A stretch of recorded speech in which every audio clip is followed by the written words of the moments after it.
Good afternoon, ladies and gentlemen, this is BestInSlot, welcoming you back to our look at the 3 brand new dinosaurs of the Cretaceous Dinosaur DLC for Jurassic World Evolution, released out of absolutely nowhere just a little bit earlier today. It's not even out for some of you at home, I've seen in the comments, so that's really interesting. I'm sure it'll be out by the end of the day. They just need to sort of roll it out across the planet. Anyways, today we're going to look at the Dreadnoughtus, the second of our 3 dinosaurs. Now, we know the Iguanodon has unique animations, we saw that an hour ago. I suspect Carcharodontosaurus has unique animations, we're going to see that in a little bit, in an hour or so. But I'm unconvinced on the Dreadnoughtus. It's a lot harder to make unique animations for a sauropod after all. But let's release our default one to start things off.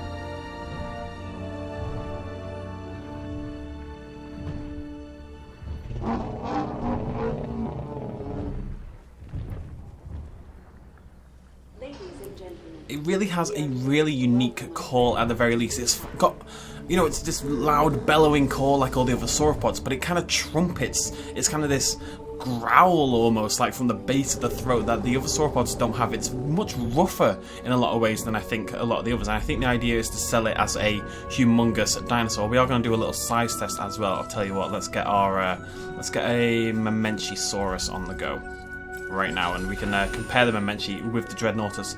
To me, they look relatively similar, I would say, in size. The Dreadnoughtus is thicker though. The neck is a lot thicker than the Mamenchi, which has quite a thin one. Now, the Dreadnoughtus is unlocked by leveling up your science. All 3 of the new dinosaurs are unlocked via science reputation on Isla Muerta for the Iguanodon. I was meant to mention that in the last video and I forgot. Isla Muerta for the Iguanodon, Isla Tucano for the Dreadnoughtus, and Isla Penna for the Carcharodontosaurus. And you also have to research them beforehand, so by leveling up your science, you will unlock the research option. It's really low in the bar, so this will be a dinosaur that's really easy to get in your playthrough. And then for the Dreadnoughtus, you need to go back into Argentina and the Cerro Fortaleza formation, and that is a Dreadnoughtus only one, along with the Giga and the Carno. We're kind of filling out South America a little bit here. It's all Argentina. Does nobody else in South America have dinosaurs? Anyways, so that's the formation for the Dreadnoughtus. Now let's take a look at the 5 extra skins that come along with the dinosaur. Like I say, every single dinosaur in the DLC has 6 unique skins in total. So, Alpine pattern to kick things off.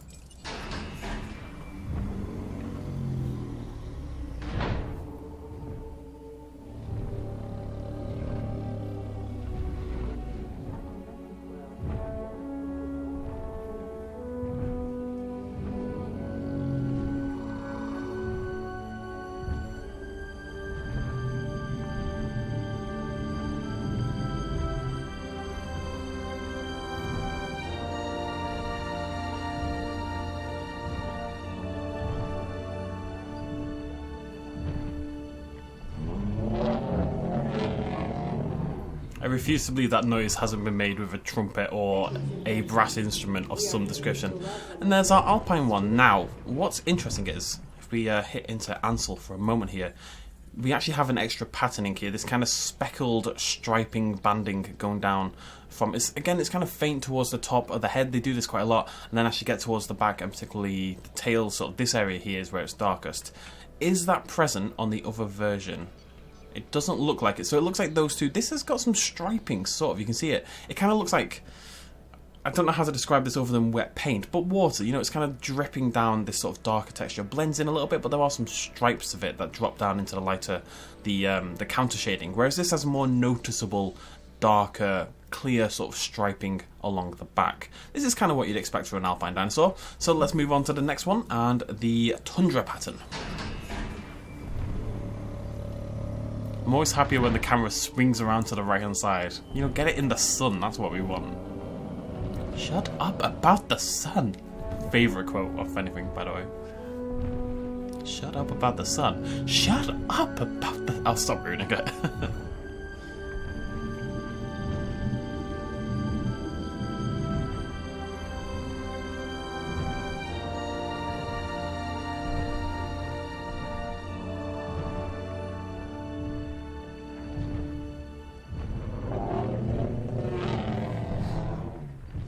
So you can see this one here has the patterning very similar to the Alpine one we looked at just a second ago, with those darker, more clear, very clear, prominent striping on this one actually. I really like that from above as well. I think that looks really cool. It's quite... I think it's quite difficult to make interesting skins for a sauropod. I think you basically have to just give them some stripes. It's quite similar to the Ankylodocuses in a way, where they're very jagged and hazardous looking in some ways, but I quite like that. I've got to say, I think that might be the best one out of the three so far, you big weirdo neck thingamajiggy. It's a strange looking creature in a lot of ways. The head is very Camarasaurus-esque, it's a lot thicker, it's got a little nose nodule thingamajiggy. The neck is massive, it's like a fusion of quite a few of the sauropods we already have. Anyways, moving on. 3 more skins still to go. Jungle pattern next, so we're looking for crimsons and oranges and stuff like that.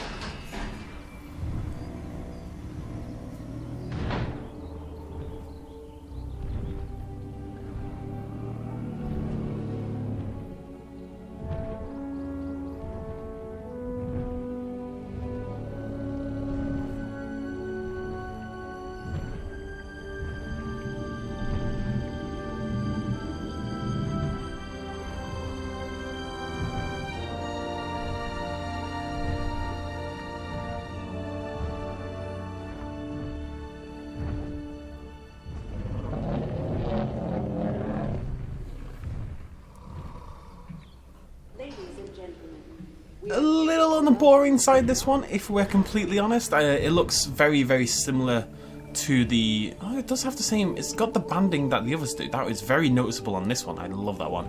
It does have the same banding, but the colour difference between the two is a lot more subtle. So initially I thought it might have this pattern, but it does actually have the same banding as the others, rather than the very clear sort of gradient counter shading we have here.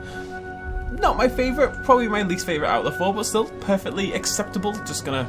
What are you doing? You're an optimistic one, I'll tell you that. You've just been born and you're already kind of thrusting your crotch into your friend's face. God loves a trier, I guess. Right, penultimate on the new skins, the step pattern. I'm going to make no jokes about your daddy and your actual pattern and this step pattern. Not this time.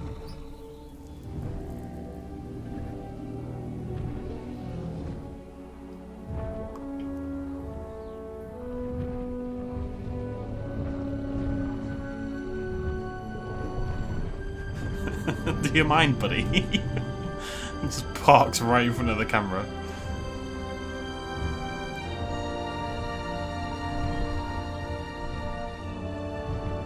Well, that's awkward. That is one thing the game really needs to fix for me. The collisions with the dinosaurs, particularly now that dinosaurs herd a lot more, you know, they band together naturally. They walk inside each other constantly, and I think it needs fixing.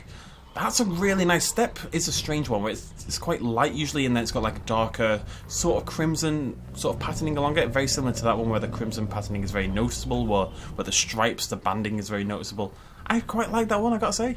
I like a little bit of colour and pop in my dinosaurs, you know. I really like the default one as well, but that is on the list. Not bad. What's interesting to me, and I commented on the same thing with the Iguanodons, there's 2 patterns for this dinosaur, right? There's this one and there's this one. Given that there's 6 skins in total, you would think you'd have 3 of each, but again, that's not the case. We've got the default, and then we've got 4 so far that all have the patterning, this hazardous banding sort of stuff. I really don't have a better word than hazardous, sketchy, jagged sort of striping. All 4 of them have it, all 4 of the unique skins, other than the default. You would assume that the final skin will look more like this original one rather than these 4, but we'll have to find out. It is a arid pattern.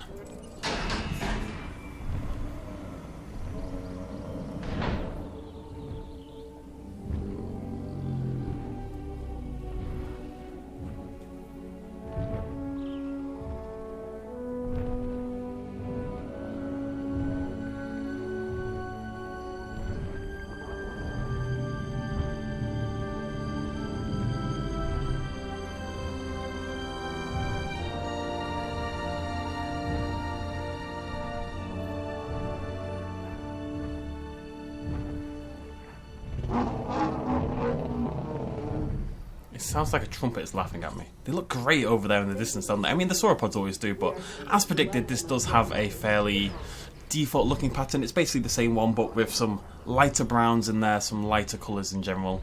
Just a nice looking little average, normal looking sauropod. I guess nothing particularly to say about that one. Stop being inside each other, please. So as per usual, I would love to hear which your guys' favourites are. You know, what is your favourite skin off this set? I'm leaning towards the default. I think this one over here might have taken it, Dreadnoughtus number 3, but the default I really like. Quite like this one as well. I think I prefer the subtle patterning compared to the others, but this one is so over the top that I quite like it as well. Now, I'm pretty sure Dreadnoughtus doesn't have any unique animations and stuff. Let's just have a look at it eating. It is a sauropod at the end of the day. I know that's a much more difficult thing. I was thinking due to its sheer size, perhaps it would have a unique quality of some description, but that doesn't appear to be the case. It also doesn't have a defense stat. Now, the Iguanodon has a defense stat, and that let it fight back against the Carnotaurus. The Dreadnoughtus doesn't have one, which suggests to me it will be killed by the Indominus Rex. I'm going to release one, and we're going to do a little test anyway, just in case, because you never know. One day we may get a sauropod that can fight back against the Indominus. That would be really cool. We're running out of options, but it'd be really cool. But I do want to do a little size comparison with the Mamenchisaurus. So let's skip forward a second. So there's the Mamenchi coming out. I've got to say, from a distance, the Mamenchi is taller.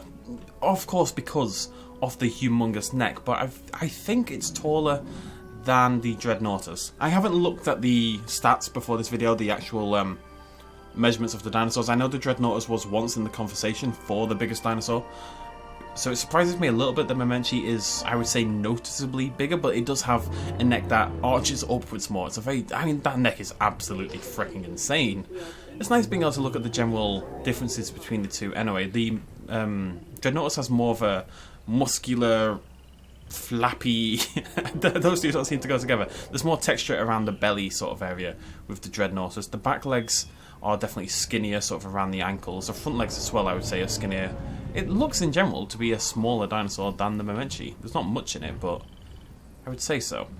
Anyways, let's release an Indominus Rex.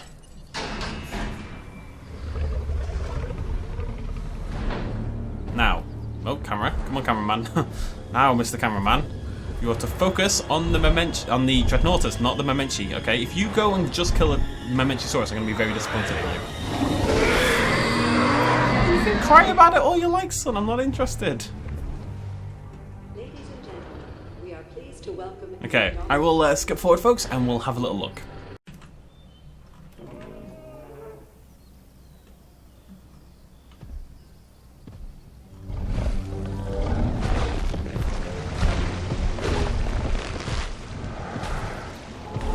Remember when I made a comment about the Indominus Rex killing the Mamenchisaurus? Out of the 7 dinosaurs it could kill, guess which one it kills?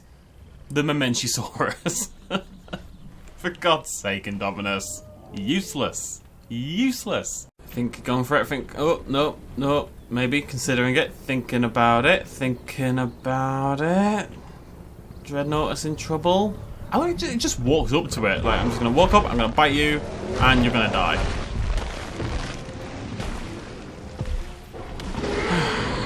Chalk it up to one more dinosaur that cannot stand up to the Indominus Rex. Okay, we're going to end it there. Thank you for joining me, ladies and gentlemen. We'll be back in 1 hour with the final video today, looking at the brand new Cretaceous, probably the most exciting of the 3. Does have unique animations according to the trailer. We'll definitely check those out, along with every skin. And because it's a carnivore, we'll have to release a couple of them and let them eat our guests as well, because I'm just that kind of guy. What can I say? Thank you for joining me. Cheers, much love as always. Please do hit the like button if you enjoyed this video. It really helps me out. Bye-bye. A little shout out at the end. This video and others like it would not be possible at all without the support of you guys watching me at home, and also everyone on this Patreon page right here who supported me in the last month. If you want to help out as well, you can do so at patreon.com/bestinslot. Every little really helps. Cheers.